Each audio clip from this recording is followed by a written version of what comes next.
hiya, babe. Say, how about... Ouch! Does that answer your question, buddy?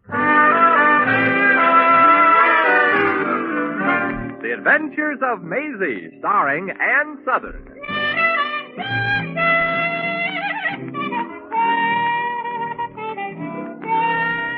You all remember Metro-Goldwyn-Mayer's famous Maisie picture. Now, in just a moment, you'll hear Maisie in radio, starring the same glamorous star you all went to see and loved on the screen, Ann Southern. But first, your announcer.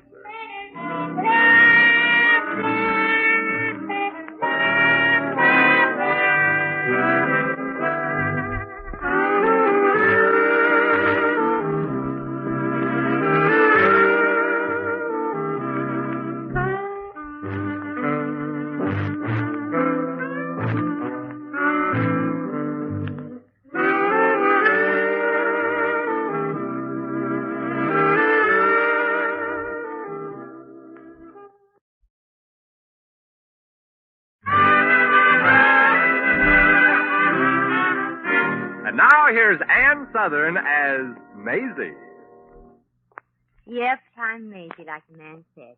Maisie Revere, a hard-working girl whose hardest work is finding work. But luckily, I landed a job last week. Sales girl in one of the town's swankiest department stores. I've only been working at the store for 7 days. And so far, I've had a perfect record. I've been late coming to work every day. Oh, well, I'm sure I'll be able to get there on time as soon as I get enough money to take my alarm clock out of house. Oh, gosh, it's 9:10 now, and I'd better hurry. That floor walker, Mr. Drinkwater, has an eye like an eagle. Out of my way, everybody, out of my way. Oh, I'm terribly sorry. Well, heavens to Betsy. Don't just stand there and gape, you silly you. Oh, help me up. Oh, I'm sorry, Mr. Drinkwater. There. Oh. What's the matter, Mr. Drinkwater? Did you break a leg or an arm? Oh, more horrible than that. My carnation. It's in shreds. Oh, and without one in your buttonhole, you're practically a civilian, aren't you? Miss Revere. Well, I'll tell you what, Mr. Drinkwater. Buy yourself another carnation and take it out of my salary. Your salary? Oh, there ain't that much left in it? Hardly, Miss Revere. Mm. In the short period of time you've been with our organization, you have been a regular butterfinger. Oh. Every department to which you've been transferred, you've managed to break something. Well, it won't happen again, Mr. Drinkwater. It had better not, Miss Revere. We can't afford to fire you because you're so much in our debt. And we can't take the chance of putting you in another department where you can cause further breakage. Say, I really got the company over a barrel, ain't I? And I hate to burst your beautiful bubble, Your Majesty. Yeah. But unfortunately, we have conjured up a way to avail ourselves of your services. Mm-hmm. Will you please step into my office? Uh-huh, if I have to. All right. What's the catch? The catch. When you're bitten by a dog, you don't feed him liver, Mr. Drinkwater. I understand, Miss Revere. But you may banish your fears. You see, the reason I have chosen you for this special job is because, well, the requirements are rather unusual. How unusual? Well, you see, you have exactly the right figure, the perfect, everything. Oh, I'm absolutely certain you do. Do what, Mr. Drinkwater? Well, I mean, your figure and your coloring. They're practically an exact duplicate of Miss Trent. Is that good? Peter Drake Honeycutt III seems to think so. Oh, you mean Peter Drake Honeycutt, the rich society playboy that's always giving mink and limousines to chorus girls? Yes. You see, Miss Revere, Mr. Honeycutt is marrying Miss Amanda Trent next week. Well, imagine that. Yes, she's a society girl from Los Angeles, and we have been commissioned by the bride-to-be to create her complete wedding ensemble. Well, how nice. Now, Miss Trent happens to be a very busy young lady and insists that each flounce and ruffle of her wedding gown fits just perfectly. So you want to use my torso for her trousseau, huh? I abhor your organic way of putting it, Miss Revere, but that's it exactly. You report at once to our Miss Fogel, head seamstress in our Bride Beautiful salon. Okay, Mr. Drinkwater, and thanks. Don't mention it. Gee, I've always wanted to wear a wedding gown, but I guess this is as close as I'll ever get to it.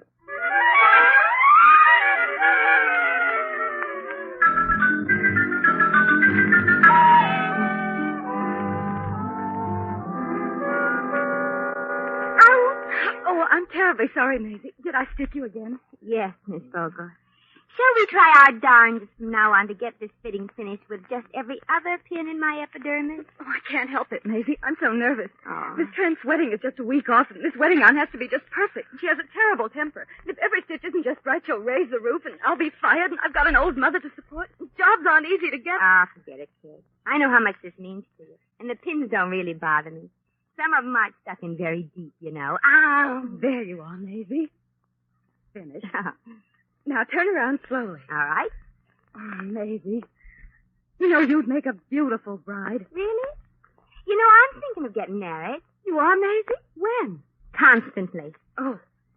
There. That's better. Now walk like you're coming down the church aisle. Sure. You know, when I was on the stage, I had rich millionaires like Peter Drake, Honeycutt, Dooley about me, too. But I kept saying to myself, Maisie, you don't want to marry for money. You want to marry for love. Uh-huh. And if you say that to yourself long enough, after a while you get to believe it. Yeah. I guess you do. Now turn around and come towards me, Maisie, please. Sure. Then I'd say to myself, maybe rich people are as nice as poor people.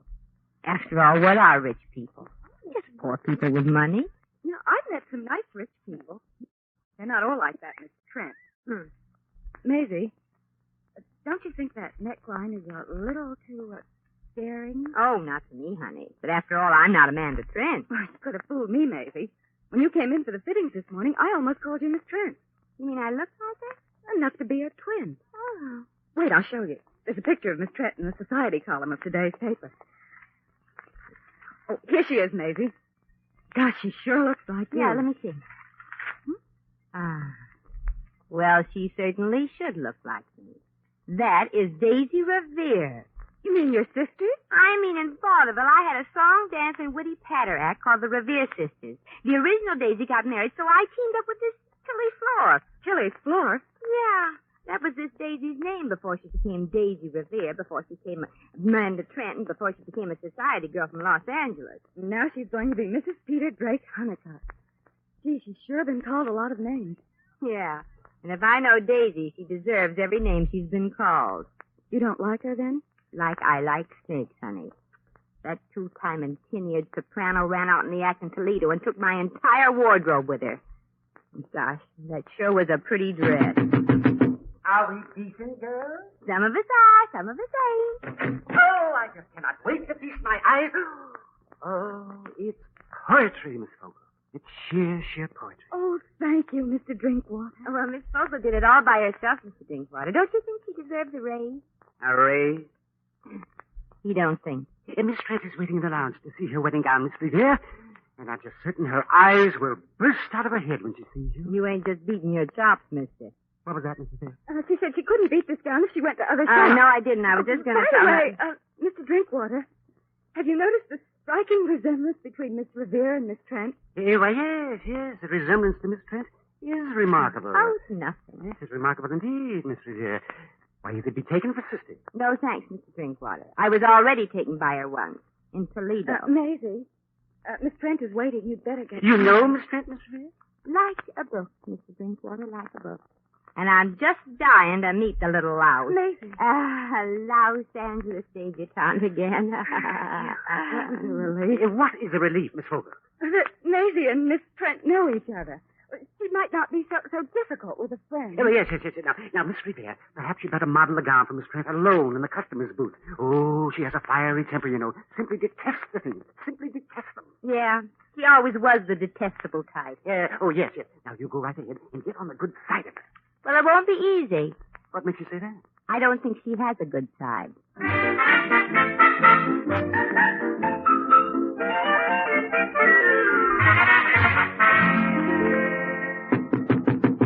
Yes? Whom is there? Who? Why, just me, Miss Trent. A poor little hard-working girl who's been given the honor of modeling your lovely wedding gown. Oh, come in. Why, it's beautiful. Oh. Hi. Oh. That's right. Oh, hi, oh, as in Toledo, remember? Such insolence. I have never visited Toledo, Miss. Don't strain your accent, honey. I won't give you away. You couldn't possibly, my dear. You see, even if you know me, But you don't. Do you? Thought I did, darling. But people do make mistakes. I made one in Toledo. I left my suitcase unlocked. Well, some people are careless and they lose things. But some other people aren't careless. About things or husbands to be? Those. Yes? Yes, Mrs. May we come in? Yes, we're just dying to see how you like your wedding gown. Oh, just a minute. Stop modeling, Maisie. That's what you're being paid for. Oh, Certainly, Your Highness. And may I wish you and your sucker-to-be a long life. that's fancy. I know being married to you, it may not be a long life for the husband, but it'll certainly seem like it to him.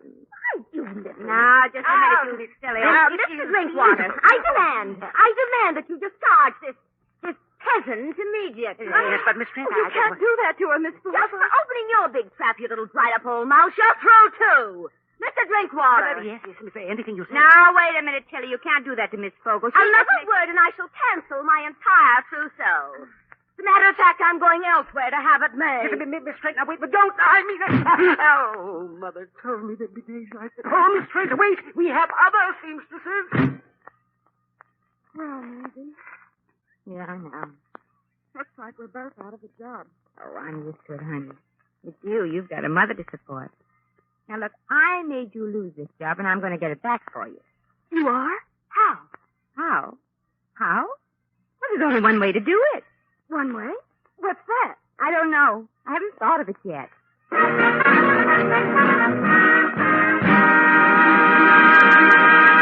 The Adventures of Maisie, starring Ann Sothern, will continue in just a moment.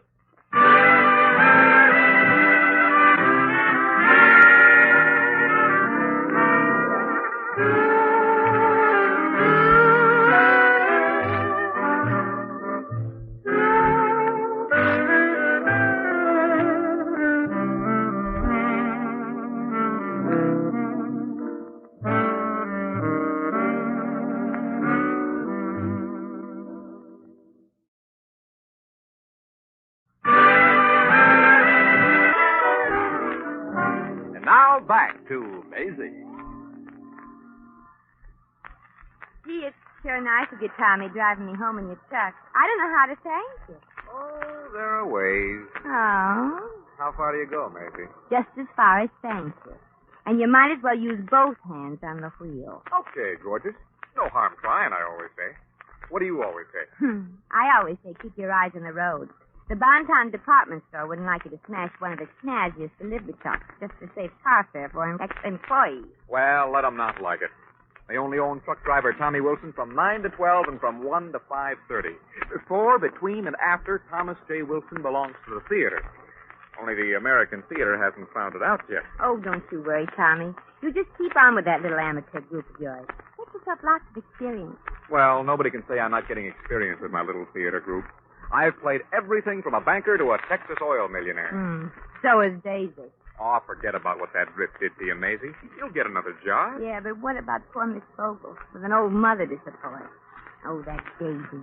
I'm so mad I'd like to pull that blonde hair out of her head by its black roots. Oh, but God, Tommy, that little dog and that man, too. Oh, that crazy jerk! Is he... Are they... Did you... No, Maisie, you can open your eyes now. He saved the dog? Yeah, what a flying tackle, right from the curb. What's the matter, hero? Don't you like living? Not particularly, darling. Darling. Now, don't get wolfy, bub. Just because you saved little Fido from becoming part of my radiator. Yeah, you're sure fresh for a man that almost got killed. Almost doesn't quite do it, darling. Would you like your friend to back up and try again, Amanda? Amanda. Look, Bub, I'm not... Yes, my dear, but you soon will. Now, wait a minute, whoever you are. This girl is a friend of mine. Oh, I have no objection to that. Well, that's darn sweet of you. You may have all the friends you want, darling, but I insist that you postpone your amorous meanderings until you're Mrs. Peter Drake Honeycutt. The third? No, the ex. You're the fella she's going to marry? Yes, but have no fears, my friend. All I ask is that you exercise a little restraint. Only until after the divorce, of course. I will not have my family subjected to any more humiliation than is absolutely necessary. Look, Petey, you and me ain't getting married. You mean you're not going to hold me? I don't know about Amanda, but I'm not cheap. My name happens to be Maisie. Ain't it, Tommy? That's right, Mr. Honeycutt. Maisie Revere. Yeah. But the resemblance. You've got her hair, her eyes, her face. Oh, that's all right, mister. She's got a couple of things in mind, too. Oh, then you know Amanda. Yeah, I know her. Why don't you want to marry her? I thought you said you know Amanda. That answers the question. Gosh, Mr. Honeycutt, I wish I could help you. Hey, Maisie, I thought you don't like millionaires. Yeah, but he's different. Ordinary millionaires wouldn't risk their lives to save a little homeless mongrel. You really deserve a break, Pete. Thanks, Maisie. And Amanda is just the one who's going to break me. I wish there was something I could do, Pete. Well, Tommy, you could drive me downtown if it isn't out of your way. Sure, hop in. Thanks. I've got to meet my bride-to-be and take her to lunch. Gee, I know a swell place. It's Swanky. Just a boy. Yeah, the cocktails are good there, too. Yeah. Amanda goes for that. They wouldn't put arsenic in by any chance, would they? Sure, but they charge extra. The Savoy isn't out of our way, Tommy. No. I got to drop by the playhouse to try on my wardrobe. In tonight's drama, Tommy Wilson becomes the Maharaja of Japurta. Tommy's an actor, you know. An actor? Mm-hmm. But this... Oh, I just drive this for fun. For fun? Yeah, I get a big kick out of eating. Oh, I see. And you, Maisie, what do you do? Oh, me? I'm retired. I have a private income. Private income? Yep. Every week, my solicitors hand me an unemployment check. Oh, no job. No, your fiancé just unjobbed me. Well, perhaps I could help. Of course, I don't know how you feel about accepting help from a stranger. We wouldn't think of it, friend. Well, I do have some rather close acquaintances in the business world. Maisie, how much would you work for? Yes. And Tommy, one of my best friends is a theatrical producer. And I'm almost certain... Would you care to put that in writing? Frankly, no. That's what got me into the particular little marital mess I'm in. Oh, that's it. You wrote letters to Amanda. That I did. Were they the kind that... That they were. So that's what Sister Daisy meant when she said nothing could stop her. She's got you over a barrel. Maybe I should feel flattered that dear little Amanda chose me for her groom. She has equally, letters from dukes, earls, and I dare say several assorted ex-kings. Yeah. I remember little Goldilocks always had a yen for royalty. Say, I'll bet she'd throw you over like that, Pete, if she had a chance to be a lady something or other. Something or other she is now. A lady she'll never be. Tommy, that's it, Maisie. I said something? Did he, Maisie? Well, it's a long shot, but I think I know that Amanda. She wants to have her cake unless yours is better. Pete, we're going to be at the Savoy for lunch, too. Who's we? You and me. Can you borrow it? Borrow what? Oh, don't fight me. That costume of the Maharaja, that place that sounds like something spelled sideways. You mean Japurtha? Yeah, that's it. Tommy, get into that Hindu costume with all the trimmings and meet me at the Savoy. But what? Who? How? When? Oh, so many questions. I'll explain the whole thing as I think of it. Step on it, Tommy. I don't know what's up your sleeve, but I want to thank you, Miss, Just call me Rita Hayworth.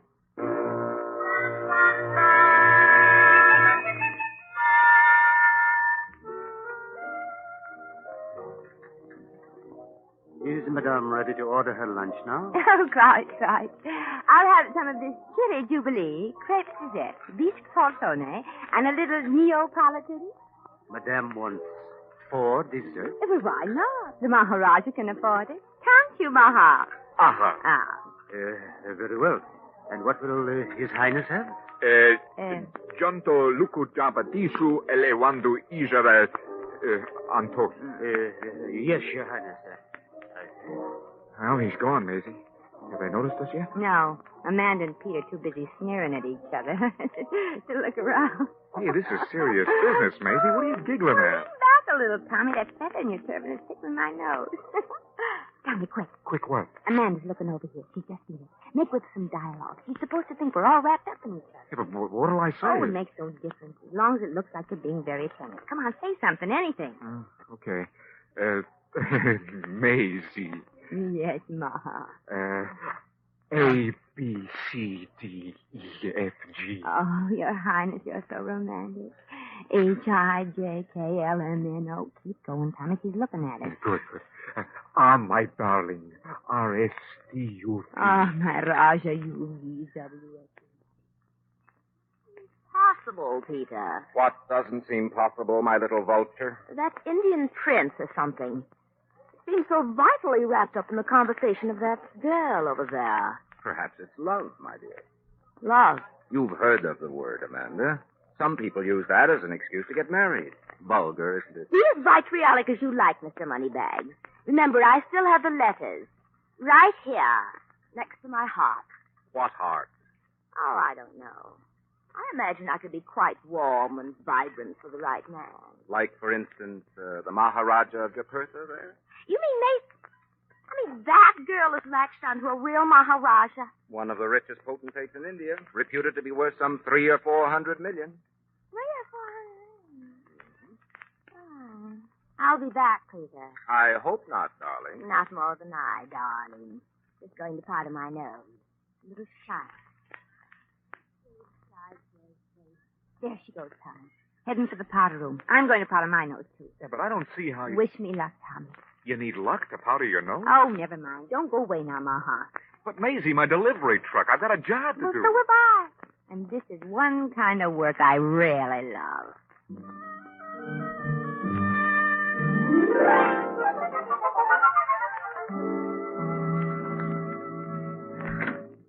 Well, if it isn't Maisie Revere. Imagine meeting you here. Oh, why, Tilly. I mean, Daisy. I mean, Amanda. Imagine finding all three of you here in the powder room. Oh, darn, I forgot my compact. Here, darling. Use mine. Well, thanks. I'm so sorry about making you lose your job, Maisie, darling. But you seem to be doing all right without it. Oh, you've seen Ugg. Ugh. Yeah, that's Indian for Maharaja. Nice little compact this, honey. Oh, my fiancé gave it to me. You may have it if you like. Oh, well, no thanks. My fiancé, the Maharaja, doesn't like me to accept diamonds and stuff like that from anybody but him. He gives you these things often? Oh, we'd better or else. Or else? You mean you've got him trained? No, just worried.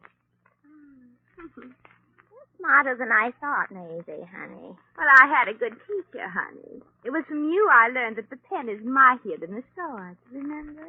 Letters, May? Yes, Dave. Perfumed ones, too. Here, smell. Oh, sure smells expensive. I envy you, honey. What for? You've got expensive letters, too, written in English. And that's Peter Honeycutt. Yum. That Maharaja of yours ain't no William Bendix. Yeah. But he insists we live in India, in one of his palaces. One of them. You drive a Cadillac, and for me, an elephant. Oh, gosh, that sure is romantic. I love elephants. You get a better trade-in on a Cadillac. Well, you ain't got no kick coming, Maisie. I'd change places with you like that. We could. Oh, we couldn't do that. Could we? Well, no, we couldn't. I guess. No, we couldn't, I guess. I'm just stuck with that 300 million in romantic, mysterious India.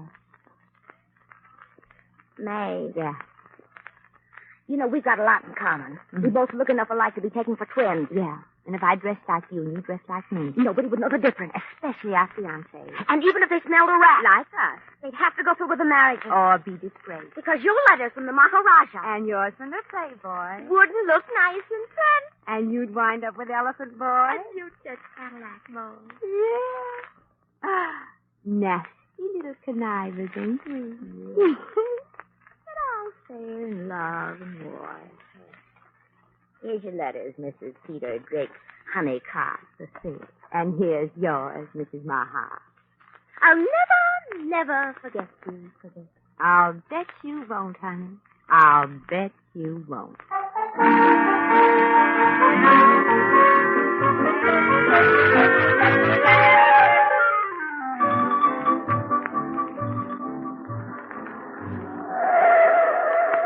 Take it easy, Maharaj. It's all over. Amanda can't get hold of you now. That's right, Tommy. Maisie, I'll never forget the look on Amanda's face when the waiter brought the check. Yeah, for $42. She turned as white as the tablecloth when I handed the check to her and said, "Pay this, honey. I'll wait for you outside in my delivery truck." Yeah. And when she came to and found nothing but a pawn ticket and 12 cents in my purse, did she holler blue murder? I wish I could be sorry for her, Maisie, but I can't. Well, Pete, You and she are washed up. Well, maybe Peter's washed up, but the princess won't be washed up for a long time. What do you mean? Well, $42 is an awful lot of dishes.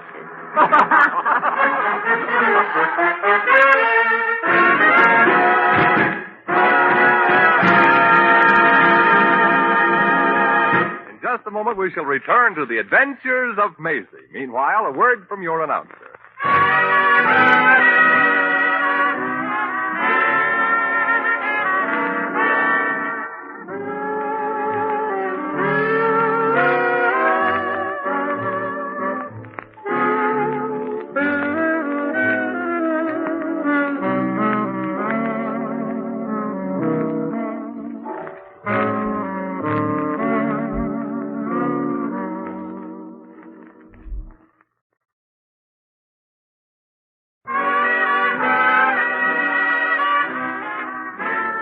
Now, once again, here's Maisie. Well, I turned the tables on that money-mad used-to-be singing partner of mine. Now that it's all over, I wonder if she learned her lesson. Probably not, though. The funny thing, some people think that money can buy anything. The way I look at it, a boy and a girl don't need a lot of it. You can buy all the happiness you want for $2, the price of a wedding ring. Well, now that the whole thing with Daisy and that swank restaurant is over, I sort of feel a little sick inside. One of those 40s must have been a little too rich. I guess I'll just walk home. The air might make me feel better.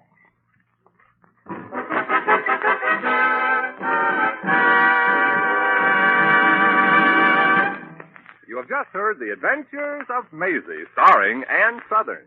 Maisie is presented by arrangement with Metro-Goldwyn-Mayer, producers of East Side, West Side, starring Barbara Stanwyck, James Mason, Dan Heflin, and Ava Gardner.